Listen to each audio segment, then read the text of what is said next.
Dear learners and students and viewers, in this video we are going to discuss the public goods. So in the first slide we have to see public parks, street lighting, drainage system, police and defense. Okay, these are all are the public goods. Okay, what is meant by the public goods? In economics, public good refers to a commodity or service that is made available to all members of a society. Typically, these services are administered by governments and paid for collectively through taxation. So, public good is a commodity or service which is made by the or provided by the government and or public authorities, which will be available to the all members of a society. So how can the government is managed to produce the commodity services with the taxation system? Okay, if one person is paying the taxes in form of purchasing one commodity, including of all prices, all taxes, so from that the government is collecting money from the taxes, and whatever the amount is there, that is called as a revenue. That revenue should be uh, spending on different economic activities and non-economic activities in the society for the development of the nation by the government authorities. So what are the examples of the public good? Examples are there: law enforcement, national defense, and the rule of law. These are all are the main primary functions, primary duties of the government. So whatever the primary duties are there, that should be maintained by the government. So that is called as the public goods. Public goods all refer to more basic goods such as access to clean area and drinking water. This is the basic goods, means it is a natural goods. Environmentally we can get these are all are the air, drinking water. So this is a public good. Public goods are commodities or service that benefit all the members of the society.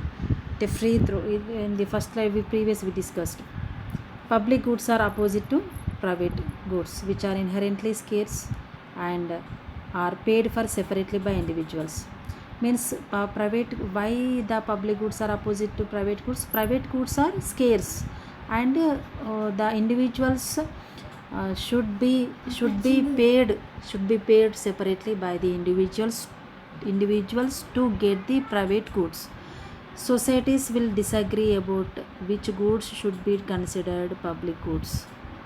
Okay, society disagree means some goods are semi-rival consumption, and some goods pay in public goods also we paying some amount to that public goods. So how as a society, how we consider is the public goods. These differences are often reflected in nation's government spending authorities. So public good has the two characteristics. This means that first one is the non-rivalry. This means that when a good is consumed, it does not reduce the amount available for others. Now, in the non-rivalry characteristics of the public commodity is consumed. Okay, when a good is consumed, that amount of commodity is not reduced for other. It is available for others 24/7 in the society. If we take the street light, if we taken the defense system, if we can take drainage system, police system, flood defense system, anything we can take. So if one person is using another, that amount of commodity is not reduced. We can use drainage. All persons are so in the society are use drainage, but that drainage is that good is not reduced for all others. Everyone can use it.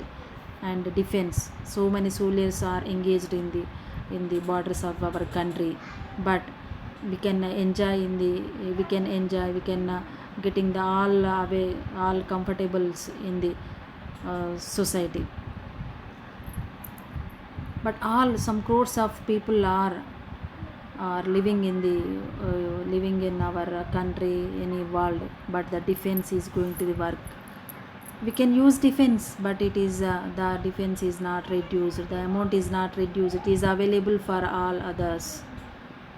Example, we take the street light does not reduce the light available for others, but eating an apple would.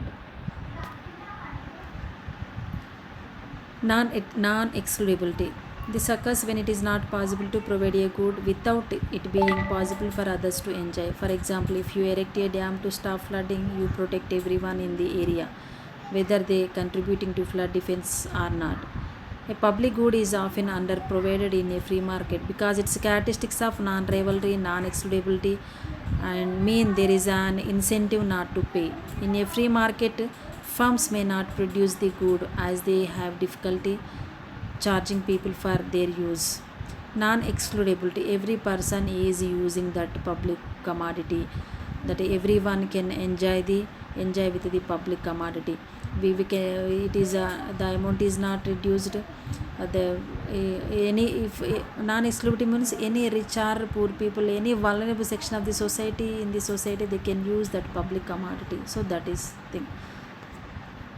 Non-exclusivity, non-rivalry has the two are there. That is the first is street light or lighting lamp.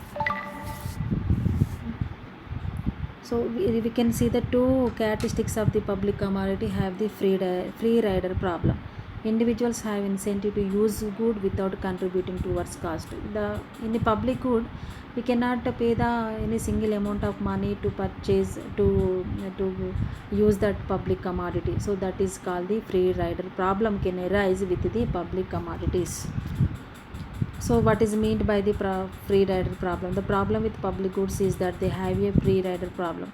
This means that it is not possible to prevent anyone from enjoying a good. Once it has been provided, therefore there is no incentive for people to pay for the good because they can consume it without paying for it. So the problem with only public goods can arise the free rider problem. Because of that, in the every person is using that public commodity without paying any amount or without cost for it. That's why the free rider problem is arised in the market with the public commodity. Examples: national defense. National defense is for the protecting the country from foreign aggression. Street light, it is a lighting for all the people in the society. Police services, if any disputes in the among the people, the police is going to solve the problem with the peacefully. Flood defenses, if we can get the any flood is there, that for erecting the flood situations by the only flood defense. So this is the in this slide: defense, lighthouse, street lamp, clean air. These are all the public commodities. In that, public goods have the quasi-public goods. Quasi-public goods have characteristics of both private and public goods. Quasi means it is the semi-public commodities, including partial excludability, partial rivalry, partial diminishability, and partial rejectability, have the characteristics of the quasi-public goods. Examples include roads, tunnels, and bridges. Markets for these goods are considered to be incomplete markets, and their lack of provision by free markets should be considered to be inefficient and market failure. So market for these goods consider incomplete markets. There is lack of provision by free markets, inefficient and market failure may be arised with the quasi-public goods. Because of it is not the private goods, not the public good, it is the semi-public commodity. Example, we can open access Wi-Fi networks become crowded. Crowded as do parks and other leisure facilities, and finishing a park or beach and charging an entrance fee, building toll booths to charge for road usage on congested routes. These are all the semi public good, but semi, because of the charging some amount of money by the government who are used the public commodity. Compulsory in the quasi public goods we can some pay entrance fees, some if we want to go to the public park compulsory, that public park is provided by the government, but when we entered into the public park compulsory, we have to pay the some charge to the to entrance for the entrance of the uh, public park. Okay, that is called as the quasi public good. Thanks for watching this video, and now we have upcoming, we will have the videos like in the public goods, also have the public goods and market failure, and externalities, and that is the uh, why are the public goods an example for market failure. Okay, so many remaining aspects are there included in the public goods. Thank you viewers for watching this video.